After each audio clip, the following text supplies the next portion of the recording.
Welcome back everyone, it's Aaron here again giving you more Boomsday Cards. We'll start out this video with Druid's legendary spell Floop's Glorious Gloop. Whenever a minion dies this turn, gain 1 mana crystal. Not a great card in my opinion, but has some applications, which is okay because Druid already got some insane cards this expansion. For it to have the same effect as Innervate, 2 minions must have died this turn and you must pay 1 mana up front. This could have a small application in Malygos Druid where you play Floop as a 4 mana Malygos, swipe the face, clear your opponent's board, use his Gloop to gain 3 or more mana, giving you enough mana for a second swipe followed up by 2 Moonfires, which gives you more than enough damage to kill most opponents. Another application is Token Druid where you trade your board for your opponents and use the Gloop to combo out a lot more Token Druid-esque things. Overall though, I think this card is too narrow for its power level. I don't think you'll see much play.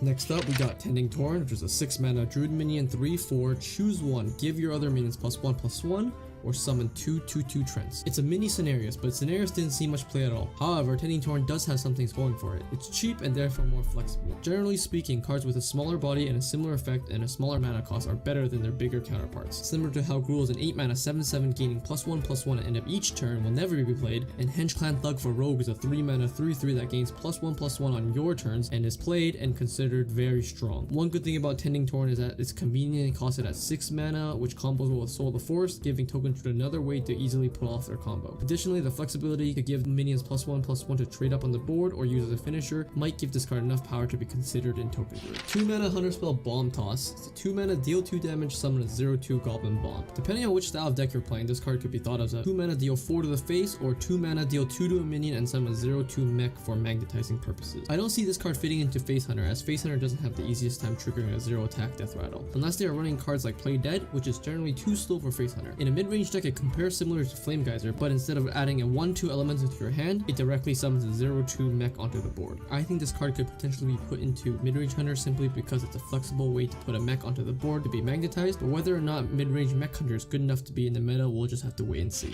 1 mana Hunter spell Secret Plan. Discover a secret. There has been plenty of 1 mana Discover 1 in the history of Hearthstone and none of them have seen play, with the exception of Raven Idol. I don't think this one will make the cut. Venomizer, 2 mana 2/2 Hunter mech with magnetic and poisonous. Similar to Plague Scientist for Rogue, which didn't see any play. Although a 2 mana 2/2 is a lot better than a 3 mana 2/3 and it doesn't require combo, but it requires mech to attach to. This card combos well with Missile Launcher, making it an 8 mana 6/6 with an end of turn power quality effect. However, I still don't think this card is strong enough to see competitive play. Necro Mechanic, a 5 mana 3/6 Hunter minion, your death rattles trigger twice. A stronger Baron Revender which didn't see any play, but Death Rattle Hunter did not exist in that meta. I think this card is pretty good and fits well into the currently popular Death Rattle Egg Hunter. This card gives incredible value with cards such as Cube, Devilsaur Egg, Harrowscale Stalker, and Play Dead. Also, it doesn't suck to play this card for Temple because your opponent will pretty much have to deal with it since it might snowball quickly out of control. Very similar to how Spirit Singer Umbra operated in pre-nerf Q block. 2 mana Hunter spell Goblin Prank. Give a friendly minion +3/+3 on rush. It dies at the end of turn. With the extra 3 health, the minion could survive the trade, giving you a cube target, thereby dodging the death at the end of the turn. However, I don't think this card is impactful enough to be worth a card slot in your deck. I don't see this card being run. Flark's Boomzooka, 8 mana Hunter legendary spell, summon 3 minions from your deck, they attack enemy minions, then die. The first thing I thought of was if this card would work with Necro Mechanic, and unfortunately it does not, as Necro Mechanic will die at the same time as your other death rattles. If Necro Mechanic was on the board and survived the turn prior, then that would yield incredible value. But if that happens, you're probably already in a very good spot in the game, so it's really just the win more card at that point. This card works really well with Katharina Winterwisp and Savannah Highmane. Doesn't work so well with Devilsaur Egg as 0 attack minions cannot attack, but you still get the 5/5. And funny enough, it doesn't work well with its namesake, Boommaster Flark himself. I think this card is a bit too inconsistent on what minions it pulls from your deck in the current iteration of Death Rattle Hunter, but it's impactful enough that this card will see some experimentation and possibly spawn a new deck. 2 mana Mage spell Research Project. Each player draws 2 cards. It's the return of Cold Eye Oracle, but it's a spell. Traditionally, Freeze Mage had always run Cold Eye Oracle, but that deck is no longer viable without the very important cards of Ice Block and Ice Lance. However, this card does have a spawn Temple Mage, as 2 mana to draw 2 is pretty good, and you can ignore the cards you give your opponent as they probably won't have the time to play them all. Additionally, making your opponent draw cards in this current meta isn't always a downside. There are many decks like Even Warlock, Shadowwalk Shaman, and Taunt Druid that often have a large and awkward hand that they can't play, and having the potential to burn your opponent's key cards such as Blood Reaver, Gul'dan, Shadowwalk, and Hadronox is an upside for this card. It's the same reason why Naturalize used to never see play play, it now is in every Druid deck. Astral Rift, a 2 mana mage spell that adds 2 random minions to your hand. Not much to say about this card except it's an RNG based card that usually will yield a poor result. This is a weak card and I don't expect to see much of it. Lutron, 1 mana 1/3 paladin mech with magnetic. It's improved dire mole. 1 mana 1/3s are pretty strong as dire mole is currently being run in Baku Paladin as a vanilla minion. With its flexibility as a mech and a magnetic, I think this card will see play if mech paladin becomes a deck in this expansion.